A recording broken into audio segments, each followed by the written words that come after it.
इतनी ज़्यादा भूतिया वाइब हमेशा रहती है। दिन के टाइम में भी तुम देखोगे ना, तुमको लगेगा भाई यहाँ पे तो जाना ही नहीं है। 10-15 मिनट तक वो स्ट्रगल करते हैं उसी झूले पे। ये मेरे साथ आ गई है, मेरे पैर के पास है, मेरे को पकड़ रही है, मेरे को पकड़ने के लिए आ रही है, प्लीज़ मेरे को बचाओ, प्लीज़ मेरे को। लिटरली हाथ-वाथ दीवार पे मारते थे ऐसे, मतलब बहुत ज़्यादा बहुत ज़्यादा एग्रेसिव हो जाते थे, ठीक है। Hi guys, welcome to my YouTube channel. और अगर आप मुझे पहली बार देख रहे हो तो प्लीज़ सब्सक्राइब कर लो and hit that notification bell on, ताकि मैं जब भी नई वीडियो अपलोड करूँ आप तक वो वीडियो की नोटिफिकेशन पहुँच जाए। तो गाइस, आज मैं तुमको सुनाने वाली हूँ 2 रियल पैरानॉर्मल स्टोरीज़ एंड इनमें से जो पहली स्टोरी है ये सुनाई है मेरी फ्रेंड ने मुझे। एक्चुअली ये एक्सपीरियंस किया था उसके कज़न ने। एंड जो सेकंड स्टोरी है वो भाई मैंने खुद अपनी आँखों से देखी है। सो गाइस, अपना स्नैक्स वगैरह कर लो रेडी और कर दो अपनी रूम की लाइट्स ऑफ, और हाँ, ईयरफोन्स ज़रूर यूज़ करना। And without wasting any more time, चलो हम अपनी स्टोरी स्टार्ट करते हैं। तो गाइस, हमारी जो फर्स्ट स्टोरी है ये सुनाई है मेरी फ्रेंड ने मुझे। एक्चुअली उसके कज़न के साथ हुआ था ये इंसिडेंट। एंड ये इंसिडेंट हुआ था 2024 में दुर्गा पूजा के टाइम। और तुमको पता है, वेस्ट बंगाल में बहुत ज़्यादा धूमधाम से दुर्गा पूजा मनाया जाता है। तो उसका जो कज़न है वो और उसके 2 फ्रेंड डिसाइड करते हैं कि घूमने जाएंगे। अचानक से उनके दिमाग में आता है कि घूमने निकलेंगे आज शाम को, तो वो निकल जाते हैं घूमने के लिए। पहले हम उन तीनों का नामकरण कर लेते हैं गाइस, वरना तुम कंफ्यूज हो जाओगे। मेरी फ्रेंड के कज़न का नाम रखते हैं हम ऋषि, और ऋषि के 2 फ्रेंड्स का नाम रखते हैं, एक का नाम रखते हैं हम आदि और एक का नाम रखते हैं हम सुमित। तो ऋषि, आदि और सुमित बाइक पे निकलते हैं घूमने के लिए।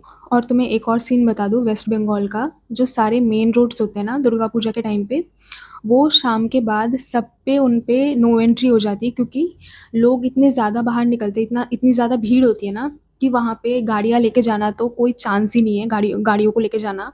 और ये तीनों निकल जाते हैं अपनी बाइक पे। तो अब क्या होता है कि ये जैसे ही बाइक पे निकलते हैं और रोड पे जैसे ही आते हैं, देखते हैं नो एंट्री है, वो बाइक लेके नहीं जा सकते आगे।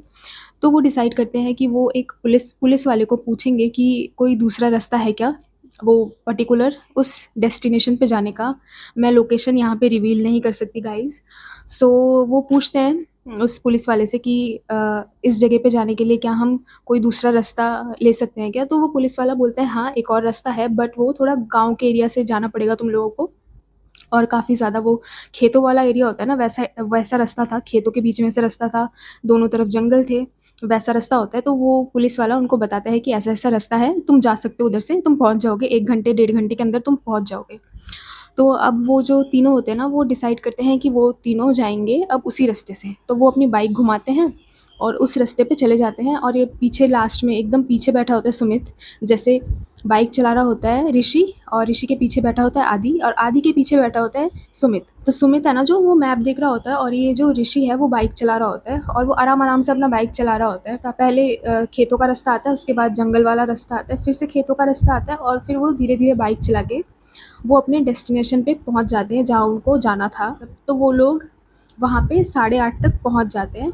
और फिर वहाँ वो घूमते घूमते हैं थोड़ा, ठीक है।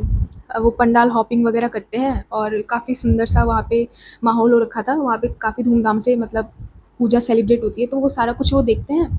और देखते ही देखते 11 बज जाते हैं। अब जो ऋषि है वो बोलता है कि अब शायद घर के लिए हमें निकलना चाहिए। फिर घर के पास जाके बाकी सारा मतलब पंडाल जो है वो देखते हैं जाके। तो अब ये तीनों फिर से बाइक पे बैठते हैं। बाय द वे गाइस, ऋषि ने ड्रिंक किया हुआ था थोड़ा सा, which is very wrong. Drink and drive बिल्कुल भी एक्सेप्टेबल नहीं है। सो गाइस, एनीवेज, अब क्या होता है कि ये जो ऋषि है और ये दोनों बैठे होते हैं बाइक पे, और ये बाइक आराम से चला रहा होता है, ठीक है। ये वापस जा रहे होते हैं अपने घर के लिए। तो ये आराम आराम से बाइक चला रहा होता है, और फिर बीच में आ जाता है वो खेतों वाला रास्ता। दोनों तरफ खेत होते हैं, बहुत सुंदर सा माहौल होता है, बहुत ही सुंदर। मूनलाइट आ रही होती है, वो बाइक चला रहे होते हैं, ठीक है। बातें कर रहे होते हैं अपने फ्रेंड लोगों के साथ। तो आराम आराम से अपना बाइक चला रहा होता है, कोई स्पीड में नहीं होता, वो आराम से बाइक चलाता है। फिर आता है वो खेत के बाद आता है वो जंगल वाला रास्ता, और दोनों तरफ जंगल होते हैं, बीच में ही वो सड़क होती है। और जंगल मतलब पेड़ इतने बड़े बड़े होते हैं कि अगर बाइक की लाइट अगर थोड़ी भी लो हो ना तो शायद कुछ ना दिखे, ऐसा मतलब वहाँ पे इतनी ज़्यादा डार्कनेस होती है। बट उनकी जो बाइक की लाइट थी वो बहुत ज़्यादा ब्राइट थी, तो उनको देखने में कोई दिक्कत नहीं होती। बहुत ब्राइट लाइट थी, तो चारों तरफ लाइट फैल जाती है, और वो आराम से अपना बाइक चला रहा होता है। तो गाइस, जंगल का रास्ता शुरू हो जाता है, और 5 मिनट हुए ही होते हैं। अब जो ऋषि है उसको कुछ दिखता है, उसको दिखता है 2 पैर, और वो पैर बिल्कुल ब्लैक होते हैं, बिल्कुल ब्लैक। और अपर बॉडी कुछ नहीं होती उस चीज़ की, मतलब कोई बॉडी नहीं है, जस्ट पैर है और वो पैर का साइज़ है 7 फीट, मोर देन 7 फीट मेरी फ्रेंड बता रही थी। और बस यही चीज़ दिखती है और वो जो पैर है ना वो क्रॉस कर जाता है वो रोड, ठीक है? वो फटाफट से रोड क्रॉस करता है बट उसका कोई अपर बॉडी नहीं होता। जस्ट इमेजिन, मतलब सुन के ही मेरे को मतलब डर लग गया कि ये क्या क्या चीज़ है ये। तो अब क्या होता है कि ये चीज़ दिखती है ऋषि को, ठीक है? तो ऋषि का दिमाग सुन पड़ जाता है कि भाई क्या देख लिया मैंने। तो अब ऋषि ना थोड़ा मतलब सोच में पड़ जाता है कि क्या देख लिया मैंने, ये क्या क्या चीज़ थी ये, ना कोई एनिमल था ना कोई इंसान था, ना क्या क्या था ये। तो अब ना वो बाइक चला रहा होता है बट वो ना वो उस ख्याल को ना थोड़ा ब्रश ऑफ कर रहा होता है कि शायद से मैंने ज़्यादा ड्रिंक कर ली है, तो वो नशे के कारण शायद मैं इमेजिन कर रहा हूँ ये सारी चीज़ें। तो वो ज़्यादा सोचता नहीं है इस बारे में, वो थोड़ी देर और बाइक चलाता है, ठीक है? अब बाइक चलाते-चलाते और ये चीज़ें ना मतलब उसमें उसके दिमाग में चल ही रही होती है। वो खुद को ना शांत कर ही रहा होता है बट उसकी जो बॉडी है ना वो अब हैवी फ़ील करना स्टार्ट कर देती है। हैवी फ़ील मतलब अब उसको ऐसा लगता है ना कुछ तो नेगेटिव देखा है उसने और श्योरली वो कुछ नेगेटिव चीज़ थी। और थोड़ी दूर जाते ही ना अब जो ऋषि है उसके अंदर डर बैठ जाता है। वो अब डरना शुरू कर देता है। उसको लिटरली अब उसके हाथ ठंडे हो रहे होते हैं डर के मारे कि उसने क्या देख लिया, ये क्या चीज़ थी। तो वो सही में अब बहुत ज़्यादा डर रहा होता है। तो वो ना पीछे मुड़ के आदि बैठा होता है बीच में, तो वो आदि को बोलता है कि भाई मेरे को ना बहुत ज़्यादा डर लग रहा है, मेरी हालत थोड़ी ख़राब हो रही है डर के मारे। तो जो आदि है, अब गेस व्हाट आदि क्या बोलता है? आदि बोलता है, भाई तूने जो देखा वही चीज़ मैंने भी देखी।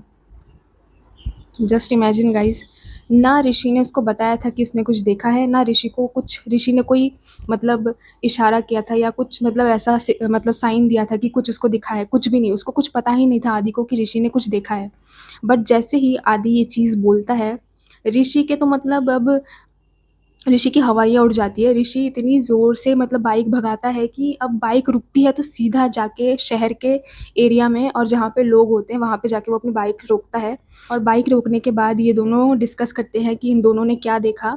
और ये आदि जब बताता है ना, इसने सिर्फ पैर देखे, ब्लैक कलर के 2 पैर और अपर बॉडी कुछ भी नहीं थी, नथिंग, कुछ भी नहीं, बस पैर थे। और वो पैर मतलब 7 फीट से भी ज़्यादा बड़े थे। अब जैसे ही ये चीज़ बताई आदि ने, ऋषि की तो हालत ख़राब और आदि की भी हालत ख़राब। दोनों अब डर के मारे काँप रहे हैं। और गाइज़ उनको आज तक नहीं पता कि वो दोनों ने ये चीज़ मतलब थी क्या, ठीक है? ये चीज़ जब मेरी फ्रेंड मुझे बता रही थी, मैं भी मतलब मेरे दिमाग में भी कुछ नहीं आ रहा था कि ये क्या देख लिया उन दोनों ने। मतलब बस पैर, कोई बॉडी नहीं है, कोई अपर बॉडी नहीं, कुछ नहीं, जस्ट पैर है और पैर का साइज़ भी इतना बड़ा है। मैं तो इमेजिन भी नहीं कर कर पा रही हूँ, ना मुझे करना है भाई इमेजिन कि वो चीज़ क्या थी, कैसी थी। गाइज़ एनीवेज़ बट ये चीज़ उन दोनों के साथ हुई और उन दोनों ने ही एक साथ वो चीज़ देखी। और गाइज़ इस इंसिडेंट के बाद से ये तीनों कभी उस रास्ते नहीं गए रात के टाइम। सो गाइज़ ये थी हमारी पहली स्टोरी। अब हम बढ़ते हैं अपनी सेकंड स्टोरी की तरफ। तो गाइज़ ये जो सेकंड स्टोरी है ये तो मैंने अपनी आँखों से देखी थी, जैसे कि मैंने तुमको इंट्रो में बताया। एंड ये स्टोरी, ये जो इंसिडेंट है ना, ये भी उसी जगह की है जो एरिया के बारे में मैंने लास्ट वीडियो पे बात की है तुम लोगों के साथ, उसी एरिया की ही स्टोरी है ये भी। वही पुरानी जो बिल्डिंग जहाँ पे मैं पहले रहती थी ना, तो वहाँ की स्टोरी है। आई डोंट नो गाइज़, वहाँ की जो वाइब थी ना वो इतनी ज़्यादा ऑफ थी, इतनी ऑफ थी कि किसी न किसी को तो ये चीज़ एक्सपीरियंस हुई है, कुछ नेगेटिव तो एक्सपीरियंस हुआ ही है वहाँ के लोगों को कभी ना कभी। और अगर तुमने वो लास्ट वीडियो मेरी नहीं देखी तो मैं थोड़ा तुमको बता देती हूँ उस जगह के बारे में। जैसे यहाँ पे बिल्डिंग्स थी, बीच में से पतली सड़क थी, इस साइड पे था प्लेग्राउंड और जो बिल्डिंग्स थी ना वहाँ पे कुछ बिल्डिंग्स में लोग रहते थे और कुछ बिल्डिंग्स खाली पड़े थे, मतलब खंडर था भाई, खंडर, ठीक है? मतलब इतनी ज़्यादा भूतिया वाइब हमेशा रहते हैं। दिन के टाइम में भी तुम देखोगे ना तुमको लगेगा भाई यहाँ पे तो जाना ही नहीं है। तो ऐसी वाइब थी उस एरिया की। तो अब क्या होता है कि हमारे पड़ोस में जो रहते थे ना, उन अंकल की थोड़ी कहा-सुनी हो जाती है अपनी फैमिली के साथ, ठीक है? थोड़ा झगड़ा हो जाता है उनका।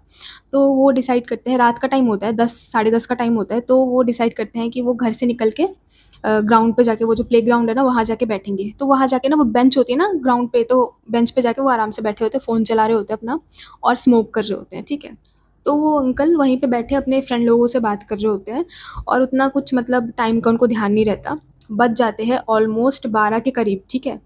तो अब क्या होता है, वो अंकल डिसाइड करते हैं, उनके दिमाग में आता है कि जो झूला है ना उस पे वो लेट जाएँगे, ठीक है? तो बैठे थे काफ़ी देर से, तो वो सोचते हैं कि झूले पे मैं लेट जाता हूँ।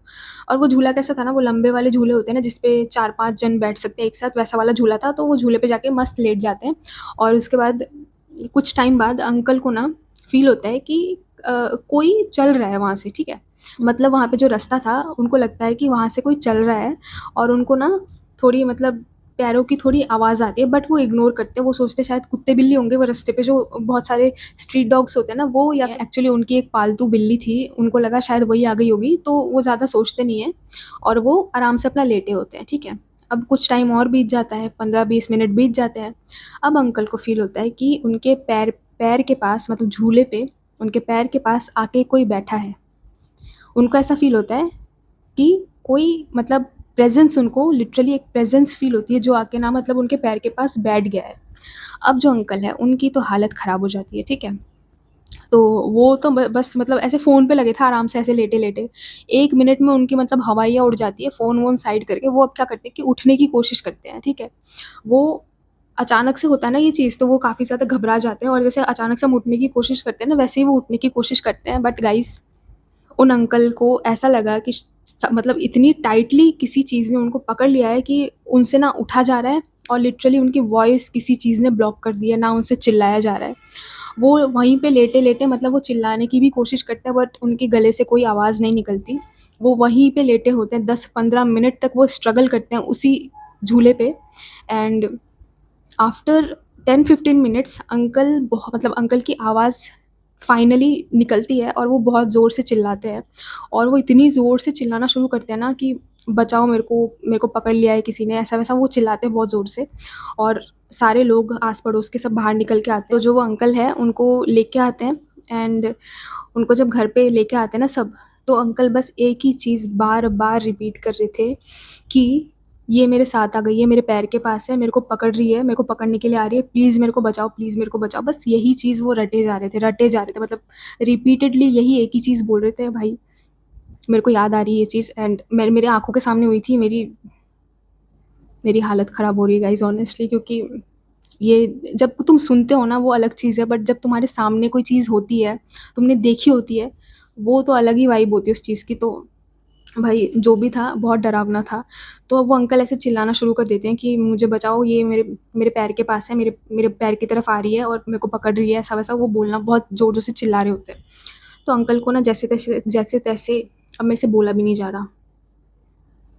अब अंकल को जैसे-तैसे सब शांत करवाते हैं, उनको घर पे आके बेड पे लिटा देते हैं, शांत-वांत करवाते हैं, बट अंकल की हालत बहुत ख़राब थी। तो नेक्स्ट डे उनको लेके जाते हैं किसी बाबा के पास और वहाँ झाड़-फूँक वगैरह करते हैं, ठीक है? मंदिर में लेके जाते हैं।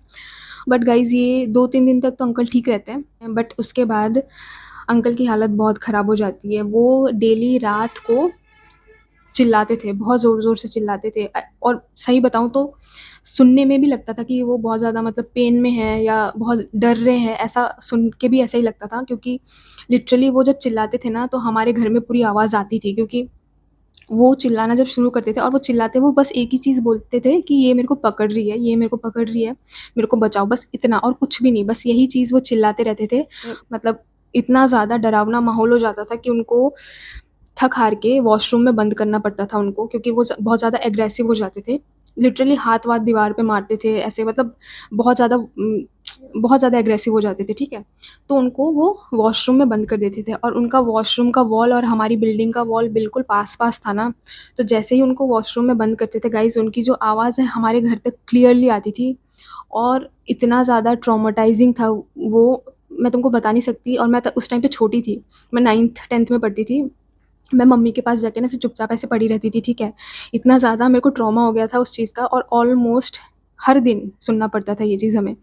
तो हमने तो मतलब एंड में वो जो बिल्डिंग है वो खाली कर दी थी, क्योंकि भाई हमने हाथ खड़े कर दिए थे कि हमसे ना हो पाएगा, क्योंकि डेली भाई कौन कौन ऐसी जगह पे रहेगा भाई, तुम बताओ? तो हमने फाइनली वो एरिया मतलब वो जो बिल्डिंग था वो खाली कर दिया और हम कहीं और जाके शिफ्ट हो गए। फिर तो मुझे पता नहीं है उन अंकल के साथ क्या हुआ, क्या नहीं हुआ मुझे नहीं पता, बट आई होप वो ठीक हो गए हो। एंड या गाइज़ ये थी हमारी सेकंड स्टोरी और जो मेरे लिए तो बहुत ज़्यादा ट्रॉमाटाइज़िंग थी, क्योंकि ये चीज़ मैंने अपने कानों से सुनी थी और अपनी आँखों से देखी थी। सो गाइज़ आई होप तुमको ये दोनों स्टोरीज़ ही पसंद आई हो, एंड अगर तुम चाहते हो कि तुम्हारी स्टोरीज़ भी मैं अपनी चैनल पे बताऊँ, तो प्लीज़ अपनी स्टोरीज़ मुझ तक भेजो। मैंने अपना ईमेल अपने चैनल पे और इस वीडियो के डिस्क्रिप्शन में मेंशन कर दिया है, और मैं यहाँ पे भी अपना ईमेल लिख दूँगी। सो गाइज़, अब मैं मिलती हूँ तुमसे नेक्स्ट स्टोरी टाइम पे। तब तक के लिए टेक केयर, स्टे हेल्दी और सब्सक्राइब करके जाना। बाय।